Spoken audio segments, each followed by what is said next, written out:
دوسری بات یہ ہے کہ اللہ رب العزت کے مقرر کردہ جو احکام ہیں، اللہ کا جو دین ہے، اللہ کی شریعت ہے، اس کی ہمیں پابندی کرنے، اس کی پیروی کرنے کا حکم دیا گیا ہے۔ ایک انسان ہے کہ وہ اللہ رب العزت کے احکامات کی پیروی میں کوتاہی کا شکار ہو جاتا ہے، سستی کر بیٹھتا ہے، وہ ندامت اپنے دل میں رکھتا ہے، وہ سمجھتا ہے کہ میں گناہ گار ہوں، اللہ رب العزت سے معافی کا طلبگار ہوتا ہے، معافی مانگتا ہے۔ اور مومنوں کی یہ صفت اللہ رب العزت نے بیان کی ہے کہ جب بھی ان سے کوئی گناہ، کوئی غلطی سرزد ہوتی ہے، کوئی لغزش ہو جاتی ہے، اللہ رب العزت کے احکامات کی خلاف ورزی ان سے ہو جاتی ہے، تو وَلَمْ يُصِرُّوا عَلَىٰ مَا فَعَلُوا، تو اپنے گناہوں پر وہ ڈٹے نہیں رہتے، قائم نہیں رہتے، بلکہ فوری طور پر اللہ رب العزت کی طرف رجوع کرتے ہیں، توبہ کرتے ہیں، اس گناہ کو چھوڑتے ہیں، اللہ سے معافی مانگتے ہیں۔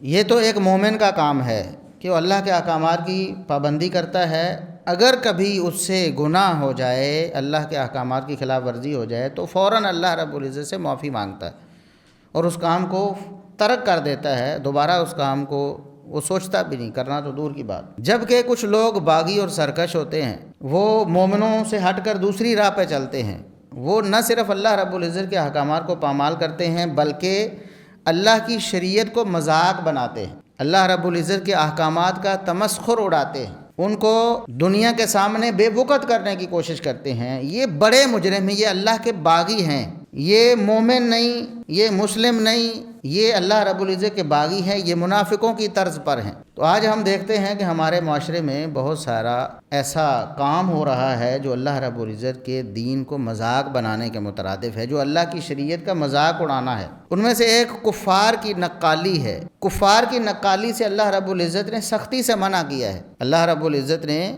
سختی سے منع کیا ہے کہ کافروں جیسا نہیں بننا آپ نے کافروں سے الگ تھلگ شناخت اللہ نے آپ کی بنائی ہے، مسلمانوں کی، مومنوں کی، آپ نے اس پر کاربند رہنا۔ کفار سے محبت مودت نہیں کرنی۔ دیکھیں نقالی انسان کب کرتا ہے؟ کسی کو پسند کرتا ہے، لائک کرتا ہے، تب اس جیسا بنتا ہے نا۔ جو شخص مجھے پسند ہی نہیں، میں اس کو دیکھنا گوارا نہیں کرتا، میرے نزدیک وہ برا ترین ہے، تو میں اس جیسا کیوں بنوں گا؟ میں اس جیسا لباس کیوں پہنوں گا؟ میں اس جیسی شکل کیوں بناؤں گا؟ میں اس جیسا حلیہ کیوں اختیار کروں گا؟ کیونکہ مجھے تو اس سے نفرت ہے۔ میں تو کہتا ہوں کہ میں اس جیسا بنوں گا ہی نہیں کبھی بھی۔ اتفاق سے بھی کبھی ایسا ہو تو میں اپنی صورتحال کو بدلنے کی کوشش کروں گا تاکہ میرے اس سے ایک جو میرا فرق ہے وہ جدا ہو جائے، لوگوں کے سامنے آ جائے۔ نقالی اور مشابہت انسان تب ہی کسی کی اختیار کرتا ہے جب اس سے محبت کرتا ہے۔ اللہ رب العزت نے فرمایا ایمان والو یا ایھا الذین آمنوا لا تتخذوا الیہود والنصارى اولیاء، یہود و نصارہ کو کبھی اپنا دوست نہیں بنانا، ان سے محبت نہیں کرنی، ان سے پیار نہیں کرنا۔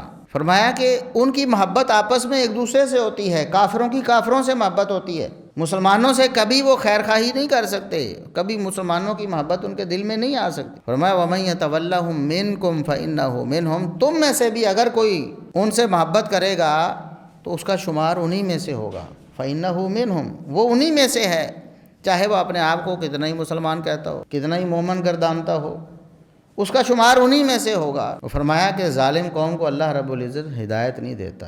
ایسے ظالم لوگ جو کفار کی نقالی اور ان کی مشابہت اختیار کرتے ہیں، ان کو لائک کرتے ہیں اور پسند کرتے ہیں، اللہ فرماتا ہے ایسے ظالموں کو اللہ ہدایت نہیں دیتا۔